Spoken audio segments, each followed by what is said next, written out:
and welcome to the 392nd episode of the Internet of Things podcast. This is your host, Stacey Higginbotham, and your co-host, Kevin Toffel.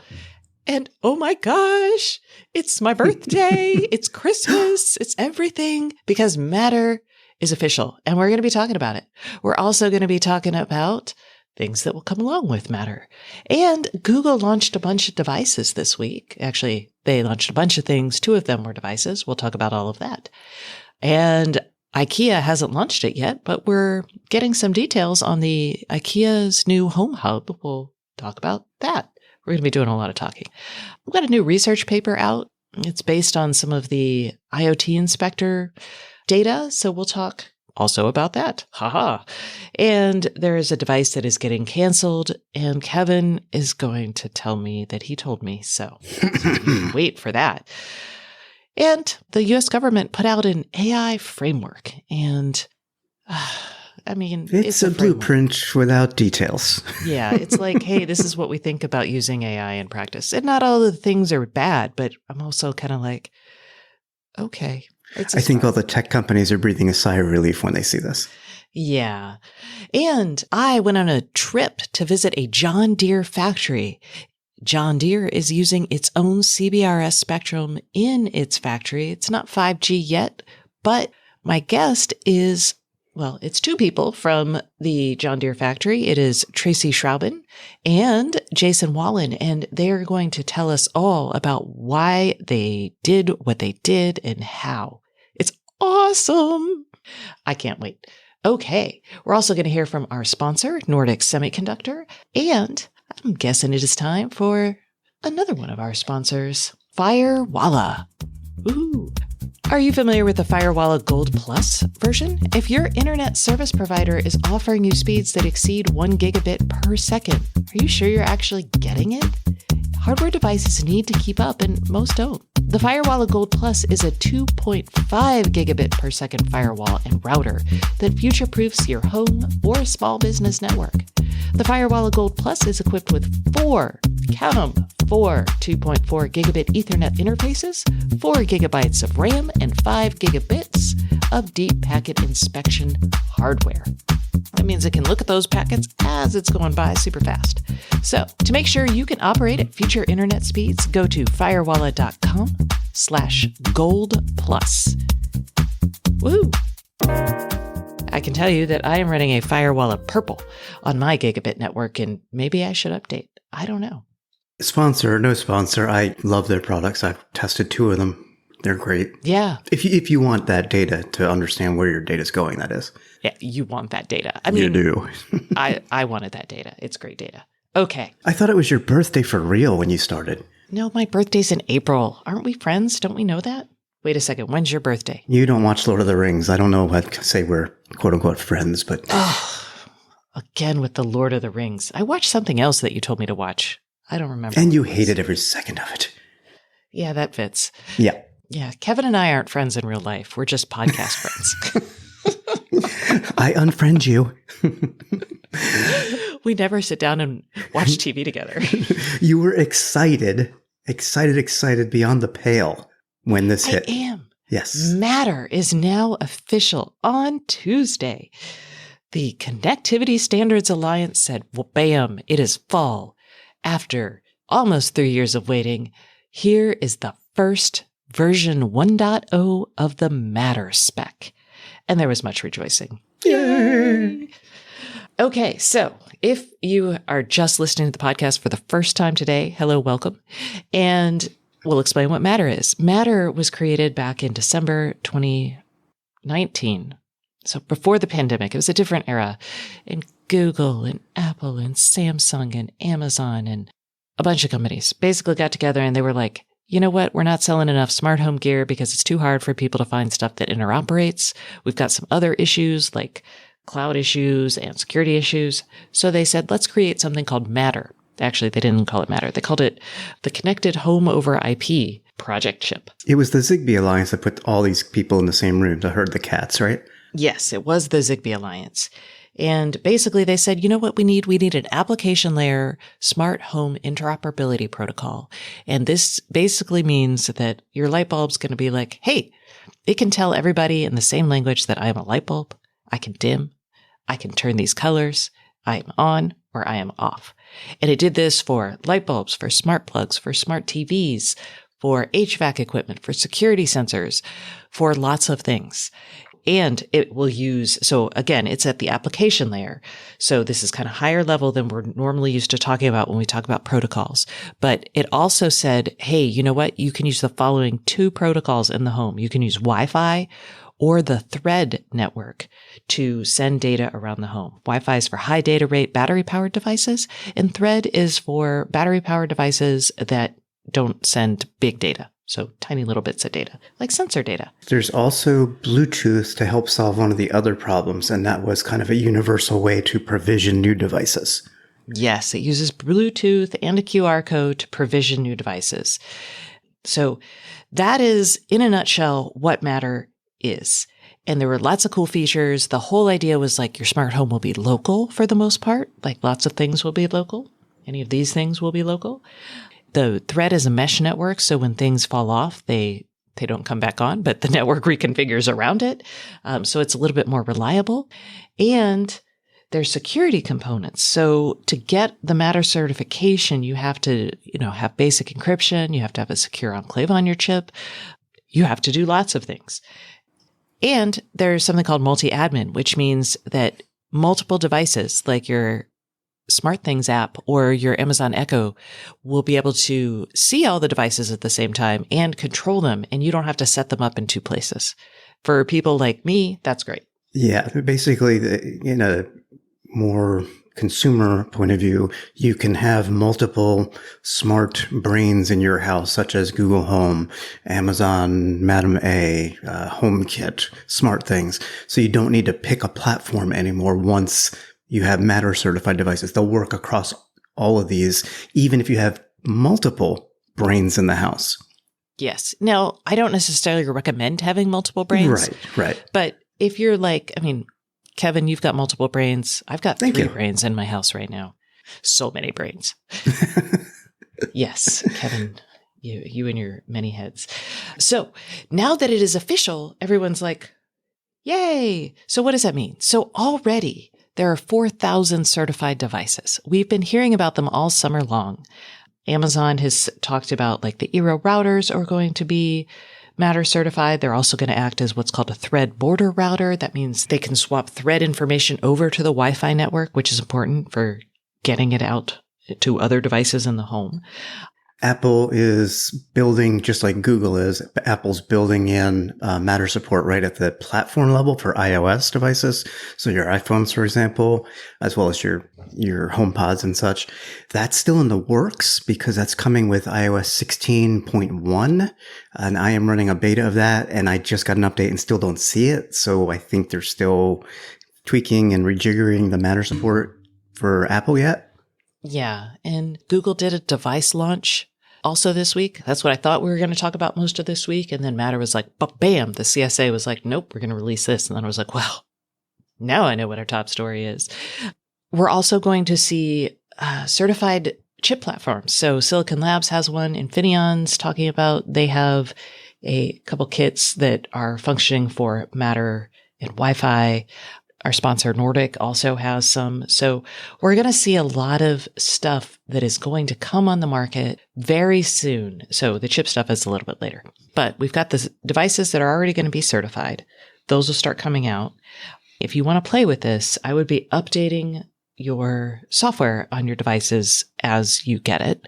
You can also try to force update, but it may or may not work. Like you talked about with Apple, they're maybe not quite ready. I should mention, I'm looking in the Home app for HomeKit right now, and in the Discover button for people who have HomeKit, I was looking through the Getting Started bit, and they show Matter means more accessories, and now they're talking about Matter. They've got the Matter logo, and so at least they're trying to start educating people, because that's going to be the challenge now, I think. That's true, educating people. And so what I have discovered in talking to people is that with Matter, there's going to be a Matter badge on products for things that are Matter certified. And if you see that little badge, it's like these 3 little arrows go in different directions. That means that if you pick up this item, it will work with other items that have that badge. And you should start seeing that badge, on packages at Best Buy. You're still also going to see things like works with HomeKit, works with Google, works with Amazon, works with SmartThings, but you should start looking just for that badge. That does assume that you will have some kind of Matter compliant controller. And like the latest version of the SmartThings app is going to have that, or be that, I guess. You'll also see that your Nest Hubs, your HomeKit, HomePod Minis, those should eventually get it. Your Nest Hub Max will be Matter certified. And that will actually be a Thread border router, as is the Nest Hub second generation. And then we'll talk about this in a minute, but the newly launched Nest Wi-Fi Pro gear will also be both Matter certified and a Thread border router that allows you to have those Thread devices in your home and get their information out. And the Thread border routers, I would think of those as, I know they're gateways or bridges to get data from a Thread network to Wi-Fi to the internet, but you're going to need one. I mean, if you're going to have a Thread network, really, to get the devices want to get out to the network or get out to the internet. Anything that's Thread certified with a plug, I'm going to bet you there's a 90% chance that can act as a Thread border router. And you can have multiple of those in your home. Yeah, you probably won't really have to look for them, is my hunch. I would agree. You're probably going to, like any of your controlling things, unless you're like controlling, I guess, a lot of sensors through SmartThings and you're just using the SmartThings app and you don't have any most Wi-Fi routers coming out are going to also double as Thread border routers. So the Eeros are going to, the Googles will. I don't know. Your smart speakers, your smart displays, even your smart plugs, smart outlets. Like I have a Thread device. It's an Eve smart plug. It's just a plug, but obviously I can turn things on and off that are connected to it remotely or whatever. But it also acts as a Thread border router in case my other one, the HomePod Mini, goes down. Yeah. So it's unlikely that you're going to find yourself needing to shop and buy a Thread border router. I would agree. Most of y'all probably won't have to think about that at all. So that's probably good, because I'm listening to us talk about this and I'm like, this is inordinately complex. Well, it is, but through the complexity brings simplicity, right? You don't need to think about, okay, what router do I need? What hub do I need to set up my smart home? It's just going to work because the router may be the Thread border router, or just a plug can be, or a smart speaker in Apple's case, or all of their cases. So yeah, you don't have to think about it, and you don't even have to pick a platform anymore. So once you get over the complexity of how this all works, there's a lot of simplicity here.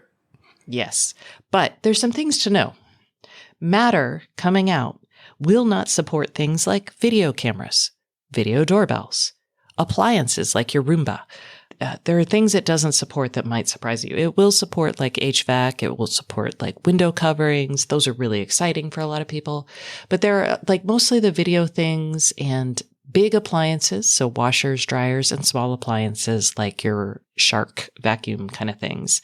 Those are not going to be supported at launch. They're probably not going to be supported for a while. Yeah, I would also add some features of your existing devices may not be supported. And a good example that you wrote up the other day, or actually a few weeks ago, now that I look at the post, if you have a smart plug, like I just mentioned, I have one, it may be able to tell you how much energy is being used. Well, that energy bit is not part of the Matter spec. So you may need the actual app for that smart plug to get at that energy data, because that attribute or property may not be defined in Matter. So it's not like a universal data point. Eventually it might be. Right. I know that Eve, which makes yours, is trying to push for that. Well, they were trying to shove a lot into Matter. We'll be honest. I'm going to be updating my home to as many Matter things as I can, and I'm going to see where it breaks, because it's going to break. This is brand new. And as that happens, we'll tell you all about it on the show. So, we're going to come back to this discussion a bunch in the next couple of weeks and months, is my hunch. And you'll be along for the ride. I'll be like, don't update. I think we have to talk about this more, because it's been 3 years we've been talking about it as a theoretical thing. So now that it's here, we're going to talk about it some more, a lot more. Yeah, and I really do think it will make smart home stuff more accessible to people. And I think we'll start seeing really cool stuff built on it. And to that end, let's talk about what Google launched this week, because Google launched a couple devices. They launched a new wired Nest doorbell, and this is a 30% smaller doorbell. It has the same pixel count, but Google says they're 125% larger. So through like computational video that you can see things in the dark more clearly, blah, blah, blah. I mean, it's great. This particular doorbell is going to cost $179.99. It is now available. You can go out and get one. Interesting that Google, being such a cloud-focused company for obvious reasons, it says it has built-in machine learning. Oh yeah, they're doing it locally. And I think, you know why? Why? They can do it locally for privacy reasons, but also if you do it locally, you can take those notifications eventually and share them locally in the house as opposed to going round trip back to the cloud. So you could actually trigger something like, if you see someone drop off a package at my door, flash the lights in my study so I can come down and get it. Like that's what I see that happening. And you'd want all that to happen locally. And I would also say it probably will respond quicker, less latency, because you're not going out to the cloud. No matter how fast your internet connection is, there's going to be latency there. And this reduces that tremendously from getting notifications, not just notifications, but more accurate, detailed notifications because of the machine learning, what it can tell the difference. It can tell the difference between people, packages, pets, vehicles, etc. So I think it'll all be quicker, which is a better thing for the consumer. True. Oh, and this one also offers 24/7 video recording, if you would like that. Which a lot of people want. It's true. There's nothing more frustrating than like 12-second clips with a 5-minute cooldown. Missing something like you're like, no, that dog or that animal was really cute. I'd like to see the whole thing. Yeah. Okay. They're also going to announce new Wi-Fi gear. Finally. This is called the Google Nest Wi-Fi Pro router system. What's notable here is they're expanding to 6 gigahertz, the 6 gigahertz band that the FCC opened up in 2020. This is wholly new, fresh, untrammeled megahertz. So there is no data going over this right now. Well, there is, because there's actually been some 6 gigahertz. It's called Wi-Fi 6E. There's been product out for almost a year, but it is relatively untrammeled area. And so 2.4 gigahertz, super crowded. We got Bluetooth in there. We got, normal Wi-Fi. We got lots of stuff. 5 gigahertz, it's getting pretty crowded. They opened that up, a while back, decade ago. A lot of video stuff is going over that. So now we have this whole new highway you can wander down, and it will be very exciting. I will want to personally test viewing a live stream from one of my Nest cameras to any of my devices with this router setup, because it's not great right now. And it could be that I've got congested airwaves. I mean, I know I've got 60, 70 things on Wi-Fi here in the house, but it's pretty bad. Well, I will give you a caveat. The 6 gigahertz spectrum isn't going to be for IoT devices, unless you count like televisions as IoT devices. The 6E chips, so the tri-band chips, they're going to be way too expensive. They're going to be for phones, laptops, maybe in a couple years for displays and like cameras. But right now, if you get the TV off the spectrum into 6E, then, maybe that'll clear some way for your camera stuff to go over the 5 gigahertz network. But it is important to note that 6E is probably not going to be for the IoT for the foreseeable future. It's just too pricey. Yeah. So I'm assuming their new wired camera doorbell rather is not 6E, which I understand why. Yeah, no. Okay. So the important things to note about this, the Nest Wi-Fi Pro routers, they will provide up to 5.4 gigabits per second of capacity, and each device will cover about to 2,200 square feet. They're going to cost $199.99 for one, $299.99 for two, and $399.99 for three, and they will be available October 27th. I'm going to try to get Kevin some so he can review them, because I think since you're coming from you've had the Google stuff before, that'll be good. Mm-hmm. Another thing to know, you will manage this in the Google Home app. Everything is coming into the Google Home app. And this is going to be a struggle for some people, because last year when Google launched their cameras, they launched those in the Google Home app and everybody hated it. Everyone was like, this is not awesome. They use different words, but not awesome is a good way to describe it. So the Google Home app, it's not updated yet. You're going to get preview versions of this in a couple of weeks, but it's going to have features that everyone knows and loves from the Nest app for managing cameras, which is probably a really good thing. And your older cameras are going to eventually appear in the Google Home app. Because right now, if you have older Google cameras, you have to use the Nest app. Mm-hmm. And you have to, it's stupid. So if you have a newer camera and an older camera, you're toggling between different apps, and that's just asinine. So that eventually will no longer be the case, but I hate saying eventually because y'all are suffering now. Anyway, new Google Home app's got the design kind of theory they went with is when you open it up, you've got 3 options. You've got your favorites, which is your devices that you love and or cameras that you want to see. You'll be able to see live camera feeds in the app. Yay. Spaces. And the interesting thing about Spaces is it can be rooms that you want to control. It could actually be things like kids or pets, and you can put all of them in a space. And then you have a media player, and you can personalize that however you want. The other thing that I think is really awesome is automations are now going to use sensor information, which I had played with forever ago on my SmartThings app when I had all these Z-Wave sensors around, and it was hard. I'll be honest. I spent a lot of time if it's between these hours and motion is detected, then turn on the lights in these rooms. And then my husband would come home late at night from the airport and I'd be like, oh, this was a terrible automation. Didn't account for that. Yeah. So it can be tricky, but for some things, it's really awesome. And Google's now going to let you use that. Part of that is because of Matter. This is where you're seeing Matter start. They can pull in information from sensors that they historically, the developers of those sensors had to give Google all that data. And that was kind of a pain. Why would you want to do that at that level? Especially if you had your own app. But with Matter, they have to. So that's going to be awesome. I'm going to start making some of those and playing around and see about latency and all that fun stuff, even though it should be local. There's a scripting bit as well, right? Oh yeah, for your super nerds. Do you miss Groovy from SmartThings, or do you miss Home Assistant? Handlers, device handlers, yes. Do you like to code? Yeah, basically. Basically, yes. So that's going to come out next year. They're going to have a script editor. I should also say, here's a couple more things that Google announced, because their latest thing that they've decided to be excited about with the smart home is combining they call it your computing devices. So your smartphone, your tablets, your computer, your watch with your smart home devices. And I'm like, hello. I know that sounds silly, but I actually do this because I don't have a smart speaker in every room in my house, but every Chromebook I use, which is my alter ego, I write about Chromebooks, Google Assistant is built in. I hit a button or I can even have it just listening all the time. So it's basically like having a smart speaker and smart display on the Chromebook. It's integrated in. So I can control my home from my computer essentially. Yeah.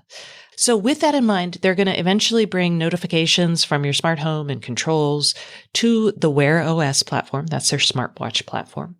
They're also going to bring camera views to the web. Some people really like looking at all their cameras on the web and get that surveillance state kind of mindset. Now you can. I should also tell you, I don't think this matters because usually when you do update your Wi-Fi routers, you're going to update them all in a mesh system. But the new 6E, the Nest Wi-Fi Pro routers are not backwards compatible with your other Nest Wi-Fi gear. That's because they have this new spectrum. So you're going to have to replace all of them. But when you replace your mesh system, you usually replace all of them anyway. So this is not like a deal killer. Well, that's kind of interesting because other router makers have had fallbacks. Like if I wanted to change one of my Eero 6 Pros, so I have 3 of those with the new 6E Pro, I could do that. I mean, I wouldn't get the full benefit of 6E, but I could still do it. Well, with Google, you can't. So if that's important to you, don't get these. I'm like, I don't know why. I don't know what to tell you. You just can't do it. Okay. That's like, it's not magic. I'm guessing I'm not going to guess. Okay. Okay. So I'm excited about the new Google Home app. Again, that will be in preview mode, so you can test it out in a couple of weeks. So you're not going to see this today. But when it comes out, I guarantee you I'm going to be playing with it because I want to play with like crazy using sensors to program my automations. It's going to be so fun / torturous. My family's going to hate me again. It's been a while. I'm right there with you. We're always in the doghouse with our families. Ah, yes. Okay. Also, now this you can update today. And why wouldn't you? Remember we talked last week about Amazon just sticking presence and sensors and everything?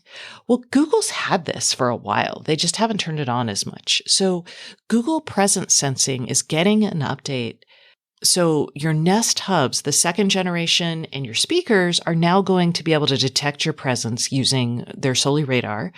And you'll be able to automate some of your tasks when you're nearby those speakers. And that's going to be really cool. So to do this, you're going to have to opt into the feature. You have to go into the Google Home app. You have to go into settings, tap features, and then you'll turn on presence detection. Mm-hmm. And that should be, I don't know, super fun. You are going to share more information, but this is kind of cool for things like, hey, I am in this room, so turn on the lights. I'll have to try that. I didn't get a chance to try it because I was out of town, but I'll try that this week and we'll tell you about it.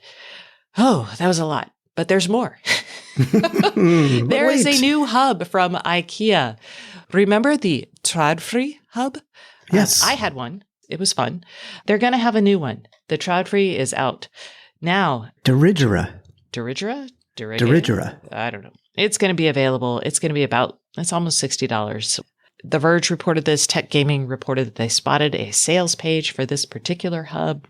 And it's going to be replacing the Trådfri. It's costing, looks like twice as much. Yeah, it's $59 instead of $29. But it supports Matter, so it's got thread radios and Wi-Fi and Zigbee. It can be a thread border router.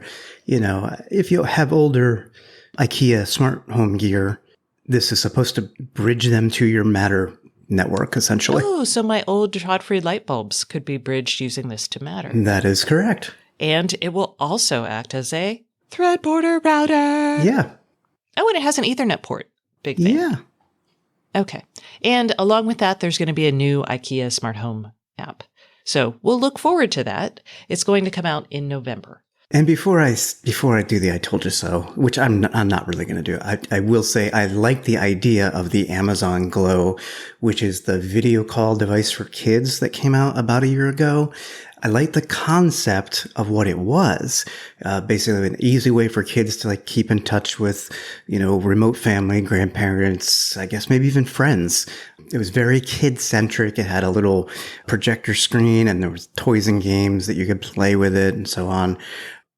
They killed it after 1 year. And I'm not surprised is all I'm going to say, because it wasn't the idea that I think is the problem. I think it was too expensive to be a limited shelf life, single purpose kind of device.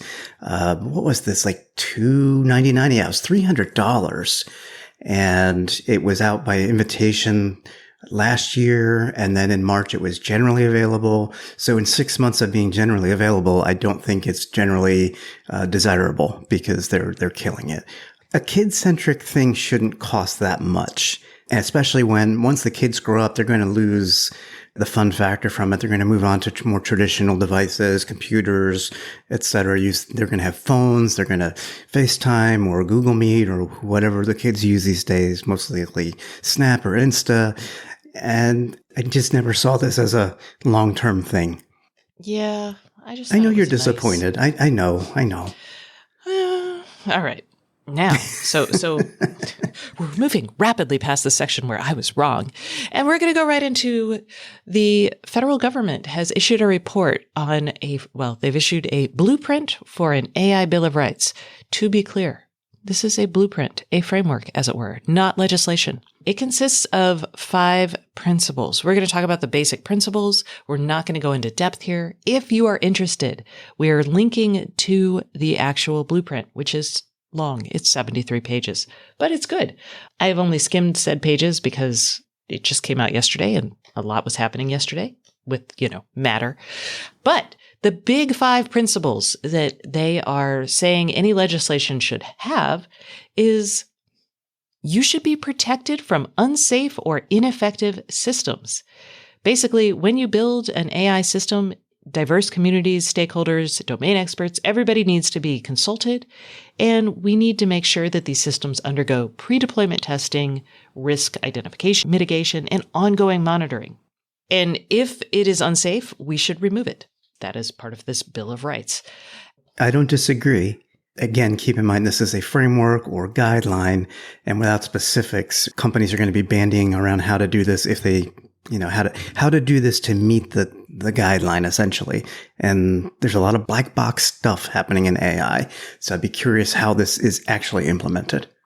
I think audits will help. Having audits and doing randomized audits and samples of like the community, I think that's one way to implement it. Yeah. I think any AI-based framework or even legislation needs to be outcome-based because technology is going to advance so rapidly that we have to look at the outcomes, not the how did we actually get here. All right. Point 2, you should not face discrimination by algorithms, and the system should be used and designed in an equitable way. This is going to be just a pain, but it's important. We've already seen how many AI systems were trained on data that didn't include Black faces, for example, and then Black people get labeled as monkeys. This is obviously hugely offensive. Yeah. And when you apply it to things like criminal justice, it could mean the wrong person gets arrested. So that is important. Data privacy. You should be protected from abusive data practices via built-in protections, and you should have agency over how data about you is used. This is interesting because right now we don't have any of these protections, and it's unclear how that would be built. Things like GDPR could do it. I know people hate GDPR because it implemented cookies, but it also does let you as an individual write to a data broker and say, I don't want my data used in this case, and companies have to comply. So I know we hate it because of like the stupid cookie notifications, but there's actually real useful things in that. And what has to change, in my opinion, is just these really long terms of service that identify sometimes very high level what the data practices are and how your data is used and who it is shared with. And I'm fine with you can't use the product until you accept those terms of service. But stuffing everything in there and not giving consumers a way to check, has anybody been added to who my data can be shared with? There's got to be some actionable things that a consumer can do. I'm not saying the consumers will do it, but at least they need the opportunity to review all that. Yes. They say that in their Bill of Rights. Any consent request should be brief, but understandable in plain language and give you agency over data collection in the specific context of use. The current hard to understand notice and choice practices for broad uses of data should be changed. That is right in there. Another thing is part of this that's important to note. It does carve out sensitive data.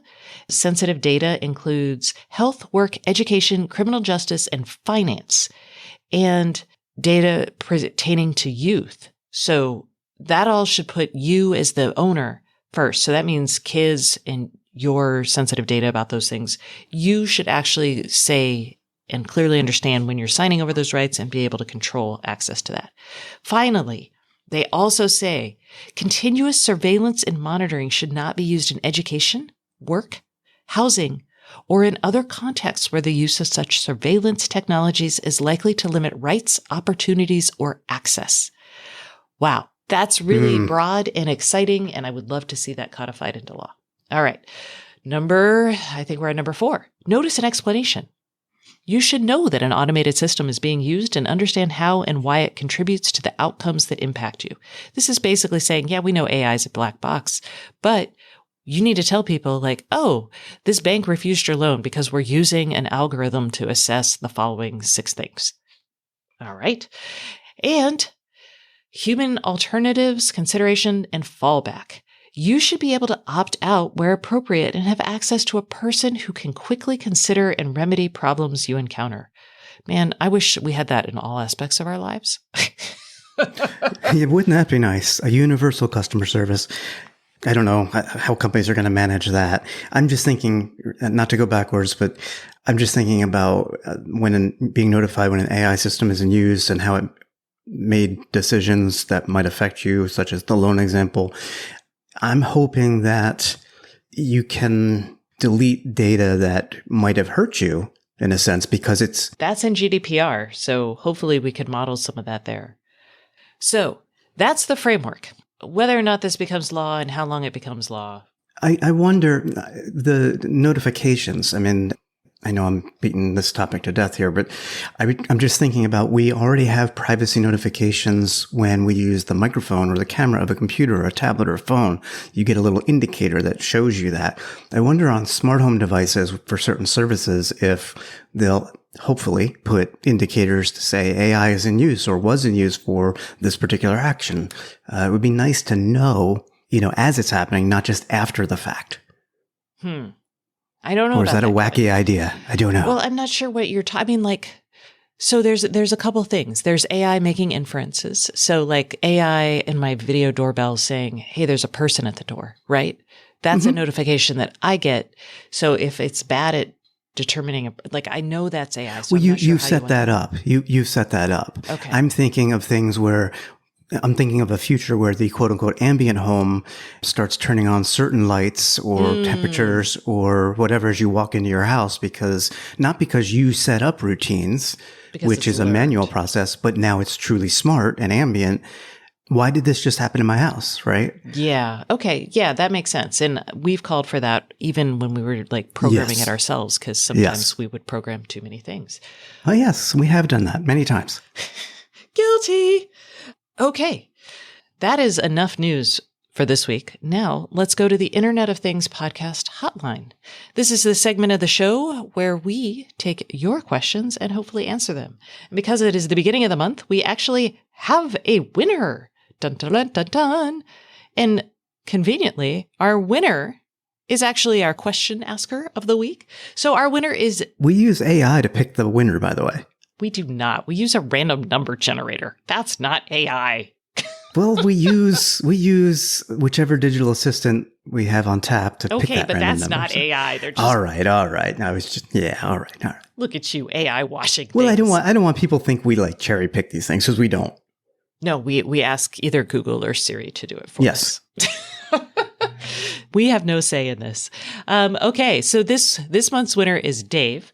We'll hear his question in a minute, but it's worth noting that the Internet of Things podcast hotline is sponsored by Silicon Labs. And Silicon Labs wants you to know that if you missed their Works With event earlier this month, you can catch all of those keynotes, all of the technical sessions just by registering at workswith.scilabs.com. And you can learn about Amazon Sidewalk. You can learn about building for Matter. It's good. You'll like it. All right.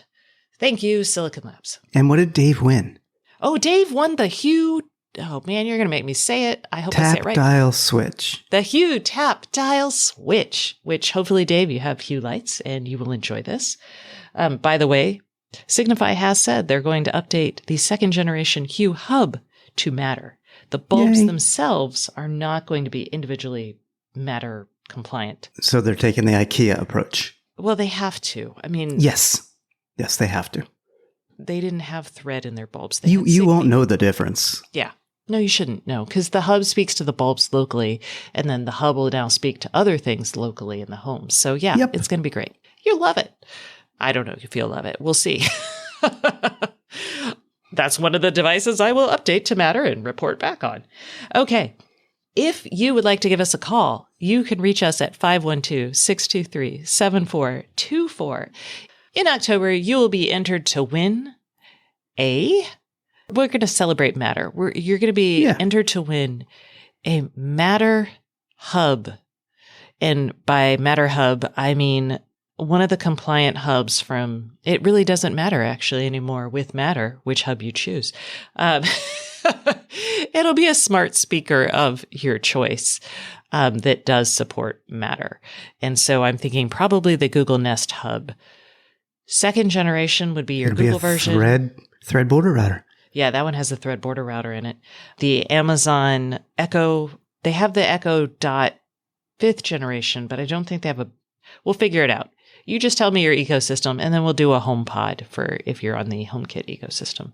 Or actually, it's a HomePod Mini. Yes. The HomePod is no longer available. So all that aside, give us a call, 512-623-7424. Ask us your questions. Hopefully we'll answer. It'll be great. So let's hear from our winner, Dave, who has a question about Z-Wave. Hi, Stacey and Kevin. This is Dave from Orlando. I love your show and I seek your wisdom today.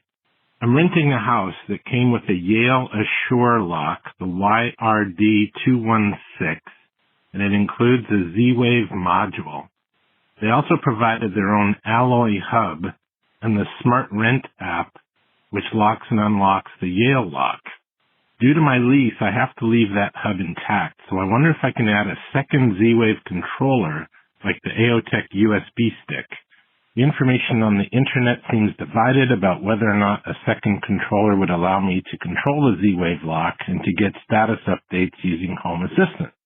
AOTech support says their device won't work as a second controller. Can you clear this up for me, please? Is there anything out there that would work? Thank you very much. Okay, Dave, I did some research. I reached out to the Assa Abloy folks who own Yale, and unfortunately, there is not an option for you. Yes, you can have secondary Z-Wave controllers. I have seen it in the past, usually from home security alarm systems. Like I had a 2 gig panel that allowed me to have my SmartThings be a secondary controller. But typically, they don't like when you do that. And Yale apparently doesn't. So they said to me, the Yale lock can only be enrolled in one Z-Wave network per the Z-Wave standard. A secondary controller can be added to an existing network if allowed by the primary controller. But most Z-Wave controllers don't allow that because it can cause conflicts. And SmartRent is your primary Z-Wave controller. And I don't believe you can add a secondary to their controller. SmartRent did not get back to me. But I looked, I did not see anything like that. I think they should, because they probably just don't want people like trying this out, messing things up, and then calling them to complain. That's my and I get that. I just feel like from an end user experience, it's like the landlord has all the data and information when it would be very useful for the renter to have that information as well. And that's why I think they should. But yeah. Yeah. So unfortunately, Dave, bad news for you. I don't know. Well, you could always move. Yeah. I was like, I don't know what to tell you except move, but that seems like a really jerky thing to say. No, that's lame. I'm just I'll joking. let Kevin say it. All right. That answers this week's question. Remember, you can give us a call, 512-623-7424, and be entered to win this month's prize of a Matter-appropriate smart hub. I really should come up with a better way to say that, but yeah. You know what I mean. All right. Yes. Now, stay tuned for our guest. Actually, this week it's guests. We've got 2. They're both from John Deere, and we're going to be talking about why Deere outfitted their factory with their own CBRS spectrum and network. This is exclusive. It's awesome. You're going to learn a lot. But first, a message from our sponsor. This week's sponsor is Nordic.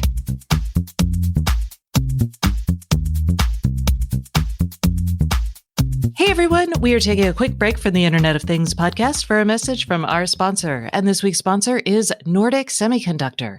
And I have Finn Boetius here to talk to us from Nordic. Finn, we had your colleague Jonas here on the podcast last week. Can you explain what Nordic does for anyone who might have missed it? Yes, simply put, we produce ICs with a focus on low-power wireless. We are the market leader when it comes to Bluetooth LE. We do Thread, Zigbee, we expanded into cellular IoT, and of course, we announced our Wi-Fi companion IC. Bluetooth LE, Thread, and now Wi-Fi. That really sounds like you've built your product portfolio for Matter. We support and develop protocols and technology we think have the highest potential.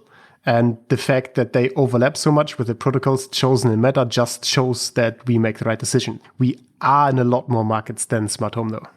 So you supply low-power wireless ICs to the companies that build Matter devices? Is that your main contribution to Matter? Oh no, we do a lot more than that. We are playing a big role in developing the standards. If you look at the top single contributors to the Matter code, you will exclusively find Apple, Google, and then a couple of our developers. And then, of course, we help our customers build their devices and prepare for test events and so on.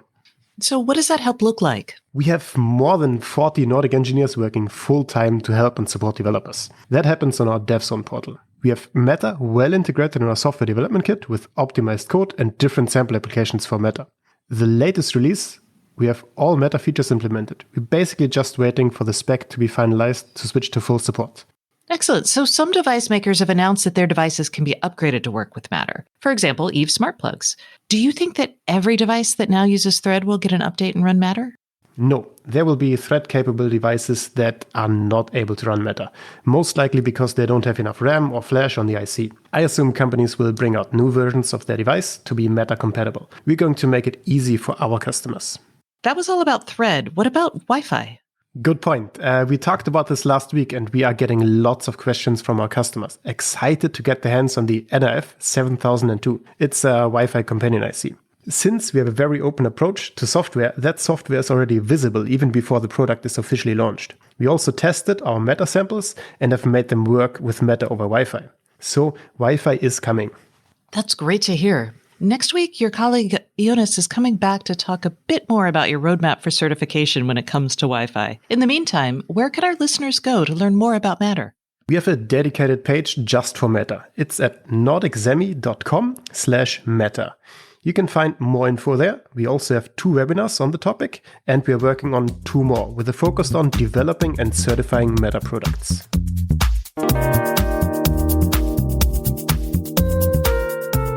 Hey everyone, welcome back to the Internet of Things podcast. This is your host, Stacey Higginbotham, and today I have a special, let's call it an event here for y'all because I'm having 2 guests. I'm going to have Tracy Schraben, who is the manager of the manufacturing technology team at John Deere, and I have Jason Wallen, who is the principal architect for infrastructure and operations at Deere.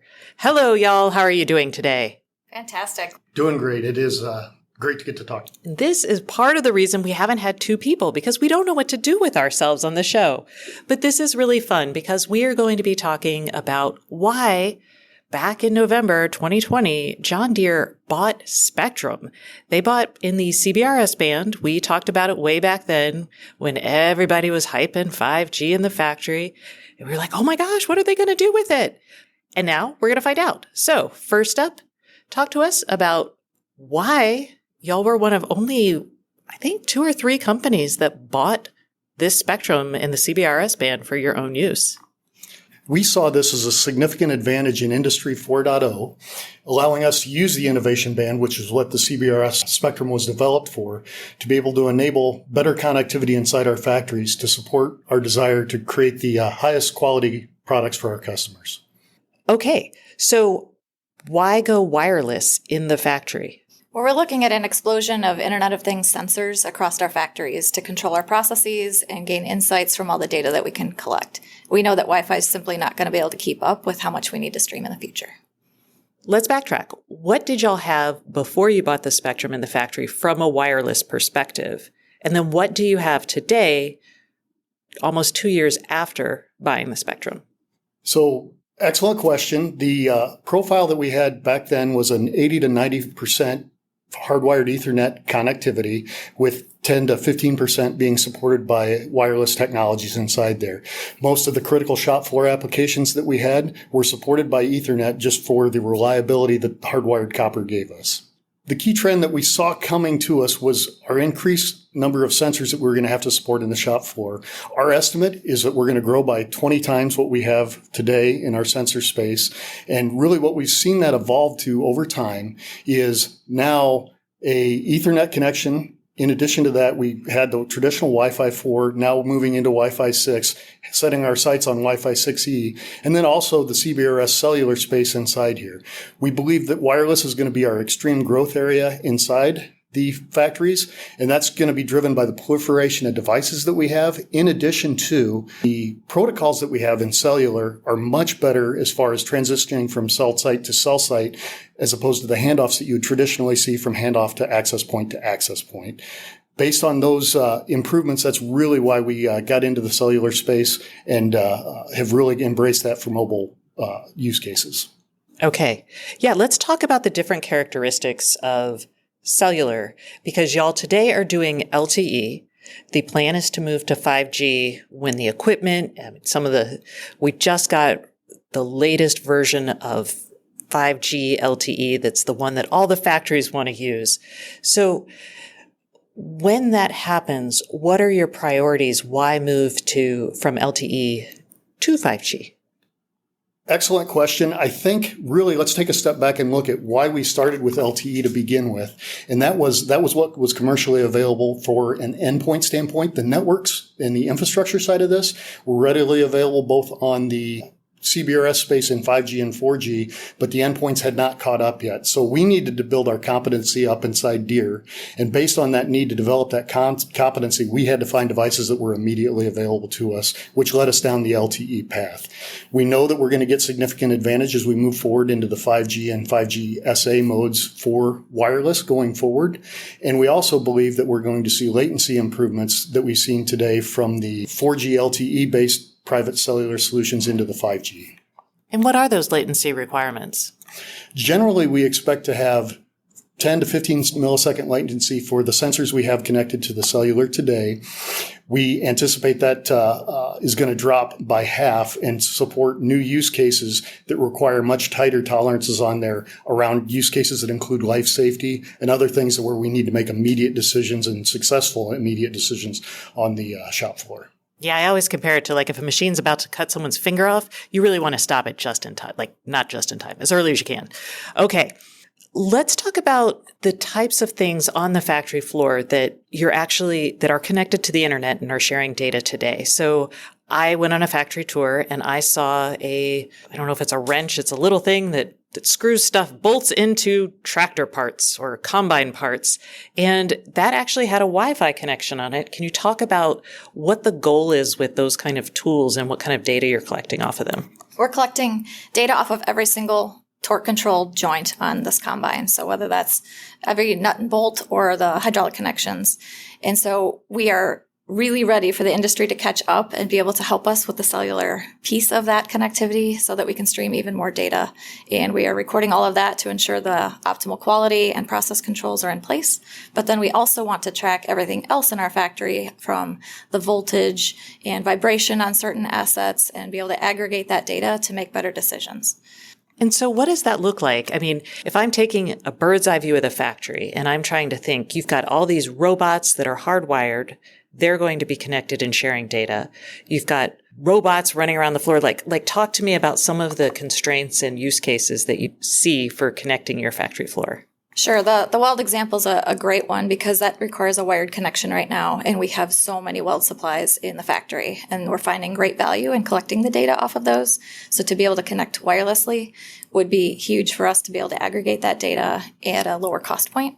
This leads to better mistake proofing for the operator and immediate feedback on that process. So if I screw this in too tightly, that's an example of when it might alert me. Exactly. And then you can rectify it before you move it on to the next station. Okay. And let's talk about we've talked about latency and we've talked a little bit, like y'all hinted at why wireless, but really go into depth because I think there's a lot of value in unwiring the factory, as it were. Right. This would allow us to have a lot more flexibility if we didn't have to have Ethernet drops at every station on our line. It can give us a lot of quicker changeover between models or to be able to add a new line, move things around. We really long for that flexibility in our areas. Can you talk about how often y'all do that and then how long it takes or what the process is like if you have to move your line around? So changing over the line can vary as far as frequency, depending on if we have a new model launch, if supply and demand goes up or down, or if we have new features we want to add. But especially during COVID, we were an essential industry. And so we needed to take into account social distancing that needed to occur on the line. And so we really needed to space out and reconfigure some of those operations so that maybe a 2-person operation spread out to be a 1-person operation. And I might need to move that network cable with the manufacturing execution system, and all of that costs money and takes time. And so to have the flexibility of cellular would just allow us to pivot so much quicker. So for a major changeover for a model year change, that would take about 2 weeks to enter the work order and drop the Ethernet and move that whole workstation around. If we were to do it with cellular, we could just do that within minutes. Awesome. Okay. I can see why people might want this. What about security? I know that a lot of factories have proprietary operations. So Wi-Fi is kind of concerning. And I know the idea of cellular might be exciting because of the security aspects. Is that an advantage for either of y'all? We see that as a significant advantage, just first of all, because you've got the SIM ecosystem in there that you don't have with the Wi-Fi side of the house there. In addition to that, you can also incorporate your zero trust with proper engineering into the cellular ecosystem, just like you would have in the Wi-Fi system. So really what it does is gives you multiple layers of security that weren't possible to do in the Wi-Fi space alone, while still taking the best practices that we built into the factory to be able to manage those on a long-term basis and provide parity in the security between the Wi-Fi and the enhanced security in the cellular connections. And y'all built your own cellular. This is your own private CBRS network. I think it's really important because there's kind of a couple different flavors that manufacturers could choose from. And it looks like most manufacturers didn't choose to buy their own spectrum. They probably aren't going to choose to build their own networks. They're usually outsourcing it to a Nokia or Ericsson. But y'all decided to do this, I mean, not all on your own. You bought your equipment. Your vendor helped you set it up. But why do that on your own? And what was that process like?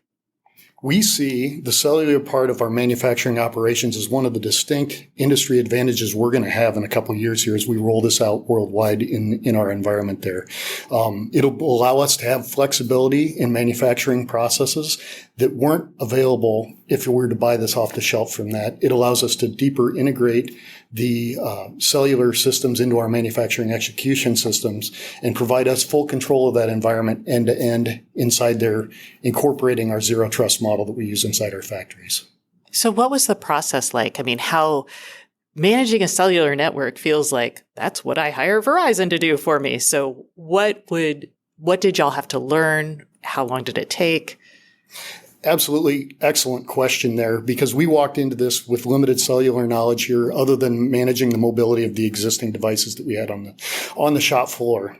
And what we found is really the first phase of this that we had to do was do a site survey, understand what radio frequencies were available and where we had propagation problems inside the factory. Traditionally, when you look at wireless and spectrum in the factories, you see quite a bit of traffic at the 2.4 neighborhood. You get your traditional Wi-Fi. You also get Bluetooth in that same spectrum. In addition to that, you get lots of interference from very common things like microwaves that might be available for the workers to use during their breaks.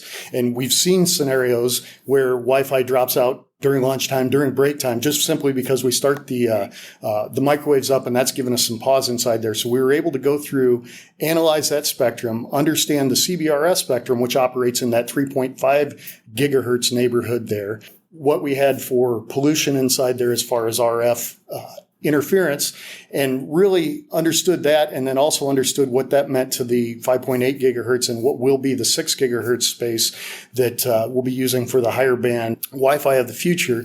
Found out that we had a very, very clean path inside the 3.5 spectrum and no interference at all, which allowed us to set up a network there, design that network, and spec out the equipment we needed to buy, get that cabled up, and configure that with our multiple packet cores to support redundancy inside the environment.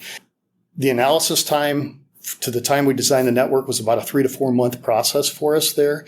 We had hardware lead times that were actually very good, and that would be one of the things that I would call out that surprised me in this space here, that cellular availability seems to be much better than the traditional network providers here at this point, where with some of the traditional network spaces, we're seeing the 8 to 12 to 16 month delays in from the time you order till it actually hits the dock. We've been able to do, 4 to 6 to 8 weeks is very repeatably what we've seen in the cellular space. But I digress. And as we did the network build out, that took us another couple months there. And really what that entire process end to end was about a 6-month process from the time we first started our site surveys till we had it turned up and the first bit of traffic flowing across it. And now you're managing a network, or rather your team is managing a network. Did you hire a bunch of cellular experts? What was the process, and what does it look like to have an additional network to manage? Right. When we think about this and how we manage this project, it really is taking and enhancing the existing wireless people that we already have in place. Probably had to grow that staff by about 20% to be able to support this in a production environment, and really upskill a lot of our technicians to be more T-shaped in how they deliver wireless services here, meaning they're very wide, can support both the Wi-Fi technology as well as the cellular technology. But we have some that are very deep in the cellular side now and some that are very deep in the traditional Wi-Fi, Wi-Fi 6 and Wi-Fi 6E. And we haven't actually talked about density yet, which I think is really important in this environment. You mentioned seeing your sensors or connected devices grow by 20x. What kind of density are you getting from your LTE and what do you expect for your 5G? So what we've been able to model to this point is that per access point, we've been easily able to support 200 connections per cellular or microcell site that we have inside their cellular access point is another way to think about that. Where when we think about our facilities and we're in hundreds of thousands of square feet, we'll use one of our factories as an example that is 800,000 square feet in a building that we have lit up. We were able to support that with 14 microcell sites inside the environment. And that is not from a coverage standpoint, but from a density standpoint to support the number of devices that we wanted to be able to support. The same space using traditional Wi-Fi 4, we were 65 access points in that exact same space and able to support that. A lot of that problem came from very polluted 2.4 and then the lack of 5.8 to be able to propagate around a lot of our machining equipment as well as metal in the building that we have itself. And this brings up the point. So your factory 2-3 years from now, we're thinking 5G. Is there room for Wi-Fi in that factory still? We know that cellular is superior, and we're going to want to embrace that as much as we can. But we need to put the technology in place that makes sense for the use cases. And in some cases, Wi-Fi is still perfectly acceptable. Are you looking at other network technologies or connectivity technologies inside the factory floor? I think our manufacturing team is always looking for the latest and greatest technology in that space there. And we, in our innovation center, currently have several of those technologies there. We've not proven them out yet, but we believe this will be an expanding portfolio and it won't stop with just traditional hardwired Ethernet, Wi-Fi, and the cellular of the future. We've talked about latency, we've talked about security, and we've talked about density. Are there other things you're excited about with your CBRS spectrum? The next part we're most excited about, which came out with Release 17, is the location services aspect of this. Tracking location telemetry is a huge play for our factories and has been a huge thing that we've been pursuing lately, whether that's tracking our assets in the yard or within the factory or aggregating that data to know where the dense spots are, rerouting fork truck traffic, or just managing our fleet of autonomous mobile robots. So location services is the next big play for us. Had y'all been trying that with Bluetooth or some other option earlier? We have with limited success, and they all have their pros and cons, whichever connectivity you're using, but we're really excited about what cellular can offer. Today, you'll have your CBRS network in limited production. It's here in Moline. Where and when do you think you'll expand that to other places? So the CBRS auction gave us 5 counties, which is the majority of our Midwest manufacturing. So we're really ready to capitalize on that and have plans in fiscal year 23 to move on to those next units. But we are a global company with 60 factories, 60 plus factories globally. So CBRS won't be an option for all of those. So we are pursuing public versus private cellular options in those areas. But as far as CBRS expansion, we're eager to do that in fiscal 23. Outside of the U.S., what spectrum are you planning to use? So it's really going to vary country by country and the regulating agencies behind those countries there. Germany, as an example, has a similar yet slightly different licensing structure where you rent the licenses. And unlike purchasing them here in the United States, what we have found, though, is in places like Brazil, places like India, and other countries that we have global manufacturing footprint in, we know we're going to have to work with the carriers to be able to license spectrum to further expand our network and be able to have those available in those manufacturing locations. Why is it so important for y'all to own your own spectrum? Owning our own spectrum probably isn't the big takeaway inside here. Having a private network is the big differentiator in this space. And what that comes down to is a security play, understanding our IoT data, making sure that we keep control of that data from the time it's registered on the machine that passes the data to either our data center or to the cloud and our manufacturing data lake, where we store that information, do our analytics against it. It's important that we own that transaction flow from end to end. Y'all are at the cutting edge here. I know you talked about a lack of endpoints yet because we just got the standards through. So what are the things that you would like to ask your technology vendors or your industrial equipment vendors as you're embarking on this journey? And I'm going to give that to each of y'all because you might have different lists depending on the side of the factory you're on. Sure. From a manufacturing standpoint, we're really looking at those industrial endpoints tied to torque control tools, controllers, sensors. And we've had a lot of conversations within industry, and they're just really waiting to see this enter the roadmap. It feels that we're ready to go and the industry is not quite caught up. So really want this accelerated in those backlogs to provide endpoints that we can use. And from an IT standpoint, really the big ask that we've had inside here is cellular is traditionally done at a layer 2 networking inside here, where traditional Ethernet is done at a layer 3 inside here. Having the vendors come alongside us and help us work through what is that zero trust model, how do we manage that zero trust model in these two divergent systems going forward, and then incorporating those tools that are easy to use, easy to automate, and give us enough telemetry information to let us know exactly what's going on in the network. Awesome. All right. Thank you guys so much for coming on the show this week. I really appreciate it. Thanks for having us today. Really appreciate it. Thank you, Stacy. Appreciate your time. And that concludes this week's episode of the Internet of Things podcast. Please join us next Thursday and don't forget to subscribe. And if you can't get enough IoT news, I would love for you to sign up at www.stacyoniot.com for our weekly IoT newsletter, where we explain all kinds of things that we don't even get to on the show. Once again, thank you for listening and please subscribe.